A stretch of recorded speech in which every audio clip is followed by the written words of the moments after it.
Brad, what's the #1 cause of disability worldwide? Easy. Heart disease. Nope. Cancer. Back pain. What? Back pain is the #1 cause of disability worldwide. Whoa. The prevalence of chronic back pain, Yep. 7 to 10%. And ironically, the treatment for that is not the rest that you would think. Just rest, it'll get better. Isn't that No, what it's supposed to do? exactly the opposite. You got to get moving. So welcome to Talking with Docs. I'm Dr. Brad Wiening. I'm Dr. Paul Zalzal. That's counterintuitive. Counterintuitive. So 600 million people with low back pain hopefully are watching this video now. And we're going to try to lay it out for them. Say the top 5 exercises you can do, especially for people over 60 and as you get older, that you can do to help reduce chronic low back pain. Yeah. So for the 6 people watching this video, get your pen out. And this is proven by research. So the American College of Family Physicians actually recommends exercise as opposed to injections or imaging or surgery for low back pain. And the Cochrane database, we've talked about this lots before, kind of the gold standard for researching evidence-based medicine, pulled hundreds of randomized controlled trials, and it came out that exercise is kind of a proven moderate success rate for low back pain. Okay, and we should distinguish, we're not talking about acute back pain, like you fell and have a compression fracture in your spine. Or your buddy asked you to help move the couch. Here we go, pivot! Pivot! Pivot! Or even worse, one of those hide-a-beds or sofa beds that weigh so much, and now you tweaked your low back. Yeah, we're not talking about an acute injury, all right? If you have an acute injury to your back or a sudden onset of back pain, you have to go and make sure that's nothing bad. There's things like fractures, infections, tumors, bad things can cause acute back pain. I think even mentioning the red flags early on is good because some people don't make it to the end of the video. So if you do have like numbness, tingling, progressively increasing amounts of pain, or heaven forbid bowel or bladder dysfunction, you definitely need to go see someone. Yes, fever, chills associated with it, that's not good either. Okay. All right, so now having said that, we're talking about just that chronic back pain. You've been diagnosed with chronic back pain. Right. Okay, and you get these flare-ups every now and again. Yeah. And you think, oh God, I gotta rest because my back hurts. Horrible idea. It's the opposite. Yeah, maybe rest for a couple of hours. Okay. But longer term, you actually need to move. And a lot of people think, okay, well, I have a little back pain because my back is weak. I can't do it. I can't exercise because my back hurts. Right. So you Weren't you listening? You need to push through some of that. But part of it is that your low back's weak. But the other kind of key 2 other things are that often your core is very weak. So it's almost universal in people with chronic low back and they have low core. And also your glutes. Ironically, historically, we've always been so quad focused, and we transitioned a little bit to bring in the hamstrings into it. But I'd say in the last 20 years, we've recognized that when your glutes don't work and your pelvis is weak, this puts a lot of extra strain on your low back. So the 3 together are kind of the target of these exercises. The triad. Okay. All right, why don't we start on some of these exercises? Okay, so #1 is something called the McGill Curl Up. So named after a guy named Stuart McGill, or Dr. Stuart McGill, who was a PhD who dedicated an entire career to spine. Yeah. And guess where he worked? He should have worked at McGill University in Montreal. Well, so that was, I went to look because I thought, is this like a McGill University thing? No. Ironically, he is Canadian though, and he did most of his career at Waterloo. Yeah, Professor Waterloo works at McGill. That's right. And what he studied was all about back pain. And what he realized is that core endurance was much more important than core strength. It's not the amount that you can lift, but it's actually the length of time. And that kind of makes sense. When you're standing or walking for a prolonged period of time, it's not that you have to be able to, your muscles have to be super strong, but they need to be able to last a long time. So the McGill Curl Up, what is it? So you lie on your back, you bend one of your knees about 90 degrees, keeping your foot on the ground. You put both of your hands behind your lower back to actually help maintain the normal lumbar curvature. And then you raise your head and shoulder blades off the ground. But only 1 to 2 inches, not like a curl. So this engages your abdominal muscles, but it protects you from any significant spine flexion. All right, that's fair. It's called the McGill Curl Up. You do that 8 or 10 times. Carefully, obviously, if you have pain, then you can do a little bit less, but engaging, really focusing. And when you exercise in general, it's really important to think about the muscles that you're contracting. It allows you to have a more focused contraction. Fair. And that's named after Professor McGill. Professor McGill, Stuart McGill. Presumably. Waterloo. He retired in 2017. Shout out to our Canadian brother. Okay, the second one is the bird dog, named after Professor Bird Dog. No, it's named after the dogs that find the birds when you're hunting. And point to it. Yeah. Now they point with their nose and their tail goes out the other way. But in this case, what you're going to do is go on all 4s. Right. You're going to lift one arm, point it out. Yep. and the opposite leg and point it out the other way. Right. We've talked about this one before. I love this exercise. Do you do this exercise? Sometimes. Fair. Yeah.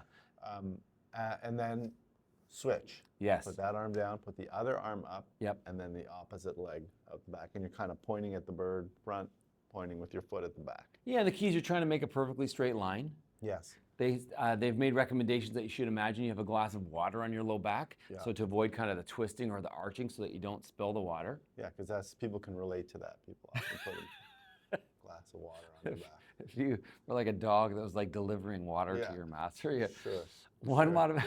One modification I'd say is that if you feel like it's too much, because sometimes balance is trouble as we Can be get older. tricky. Yeah. Yeah, so you could either do just the arm or just the leg, Yeah. or even for the leg part, you actually could slide your leg backwards to help provide Don't even increasing lift it off the stability. ground if you can't. Just keep it on the ground for balance. And you don't have to go super, super high, just a straight line. And if you find going all the way up is too much, just a little bit, just get it off the ground. Something is better than nothing. Yeah, and then we always suggest knee pads whenever your knees are making contact with the ground. So some sort of padding under your knees so you don't Yeah, upset your yoga knee. mat. We should Sure. sell a Talking with Docs yoga mat. That's a great idea. Hey? Nobody would buy that, but it's a great idea. We'd And- be the only ones who had them in our homes. That's right. Our kids would be like, get off the stupid Yeah. mat. And what's interesting about the bird dog is that it works that Dr. Doug Orr, spine surgeon, most Shout famous muscle multifidus, Yes. and Dr. McGill's research showed that people that have chronic low back pain have notoriously weak multifidi. Multifidus. Yeah, from Yeah. EMG studies, So they bird showed that. dog for your multifidus. There you go. Number 3 is the glute bridge. Mm-hmm. So you're like, really with the glutes, why is the glute bridge important for my low back? And we kind of talked about this Yeah. because when you're standing, the arch of your pelvis or the angle of your pelvis is controlled a lot by your glutes. So when your glutes are weak, it actually puts significant load or transfers it to your lower back and can lead to chronic low back pain. So what a glute bridge is you lie on your back. Mm-hmm. It's kind of like doing the McGill Curl Up, except both knees are bent. Yeah. And then you're arching your pelvis, so raising your bum off the ground, ideally just in a straight line. You don't have to go past the straight Yeah. line again, Mhm. and really engaging your glutes so you kind of contract them tightly. If you feel like that's too much, you can do only a small amount, even just a Yeah. little bit. Get it off the ground. Just get it off the ground a tiny little bit. You can do this 8 or 10 times, Yeah. multiple times a day. It's a good way to get your glutes strong, and this will help unload that spine. London Bridge is falling down, and so is your glute bridge. Yes. I like the way we got glute bridge in the middle, right? Because every movie you watch, Yes. there's a scene on a bridge, and it's a turning point in the movie. Okay. Watch for that next time, okay? Okay. Almost every movie you watch, some big turning point, someone's got to make a big decision, something's going to happen. It happens on a bridge. After engineering, but before medical school, Paul went to film school. Billy Yeah. Shakespeare here. Yeah, that's right. The next one is the side plank. Side plank. So this one is you're on the side, on the ground, on your side. So your knees on the ground, your elbows on the ground. Then you're raising your waist off the ground, Right. holding it, and then letting it down again. At first, you're only going to be able to hold that for 5 seconds, maybe. It's hard. It is hard. Gradually, maybe do 5 seconds today, 6 seconds tomorrow, I like 7 that. seconds, and so on, All right. until you can end up holding it for A a year longer later, you're period of doing time. 6 minutes. A year later, you're half the day. You're That's inside, right. you're in side plank. Great side plank. And this is really good for your lateral stabilizers and your obliques. Yeah. And if you can't get all the way to a perfectly straight line, definitely don't go past the straight line. But if you can't get to the straight line, just do a little Just bit. lift a little That's bit kind off of the saying. Just ground get as used much to as it you more and can. more. If Yeah. you're We're not going for an Olympic gold medal in side planking. You're just trying to get it off the ground. it's not an event yet.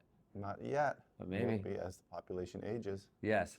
And if you get really advanced, you actually get your knees off the ground and go Yeah. essentially from your ankles and then have your hand out. Now you're fancy. Yeah, I can get a Yeah. little sore on the wrists, I Yeah. find, with the Always planks. do it on but- some padding. And be careful. If you have poor balance, do this with a spotter or someone to help you so you don't fall and hurt yourself. Some people even would suggest for the balance on the side, you can do it up against the wall, Fair. right? So Yeah. you're kind of leaning. So, Yeah. I mean, the muscles that you're using for balance actually are important to work too, but early on, if you can modify, it's a good Get idea. going.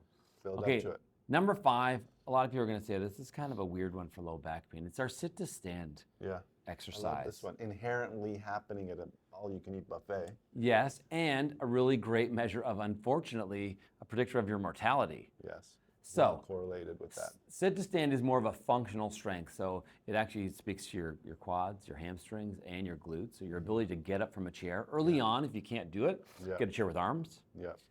They often recommend leaning forward and kind of rocking your way up. I've seen this in the office actually a bunch Yes, of people times, do right? that. People that can't get out of the chair. I'm like, here, let me help you. Like, no, I got it. I I got got it. And I like that. Yeah. Yeah. Um, But you're like, I got more patience to see. So yeah, it's like, come on. so building endurance and strength sit to stand test actually, again, unloads your back by strengthening that lower portion of your body. Yeah, if you can imagine, if you can't sit to stand, how weak your lower extremities are, that's going to translate into back pain through many activities of daily living throughout the day. It seems so simple, just sit to stand, yet it's so important. And you know what? I think we're actually going to dedicate an entire video on how to get from I can't sit to stand to doing one sit to stand. There's actually a little protocol that you can use to slowly work up to it. We'll build you up to it. Build you up to one sit to stand. So how many times am I doing this? Am I doing this every day, 3 times a day, these exercises? So if you can, I think that's great. I was exaggerating. Oh, I was like, do it as much as you can. I think you should do it daily if you could. Ideally 3 or 4 times a week, but I think, you know what, 5 or 10 minutes invested in your low back health goes a long way. And even if you don't have low back pain, these things are reasonable to do as a preventative measure. Because it is so debilitating. Did you know that it's the #1 cause of disability in the world? I think you just went through a loop because that was at the beginning. Yes, it is. Not cancer, not heart disease, back pain. Right. And kind of the take-home message is that movement beats rest. Despite what you think, you're like, oh, my back's sore, I'm going to do nothing today. It's a bad idea. Counterintuitive. Move it. Leave a message if you have chronic low back pain and what your exercise of choice is, or even your other measure. If there's some other trick that you have, because there's a lot of them, whether it's the hot water bottle, who knows, whatever. I know we've talked, we said the prevalence like 7 to 10%, but I think the incidence of back pain is probably like 100%. I think every one of you who's watching has at one point in your life had low back pain. Yeah, unless you're like a really young kid and they're usually not watching us. No, they're not watching. Even Hamza's had back pain. Came in today with back pain. Got back pain right now. There you go. Right? So there you have it. Those are some simple things you can do to help your back pain. Try it out. This has been proven to be better than surgery, better than injections, better than manipulations, better than acupuncture, better than just about anything you can think of. This has been shown to be better than all those things in the treatment of chronic low back pain. Yeah, medications. Early on for sure. And if you like this video, please like it. Subscribe to our channel. Share this video with someone that you know that is battling chronic low back pain. Remember, you are in charge of your own health. We'll see you next time.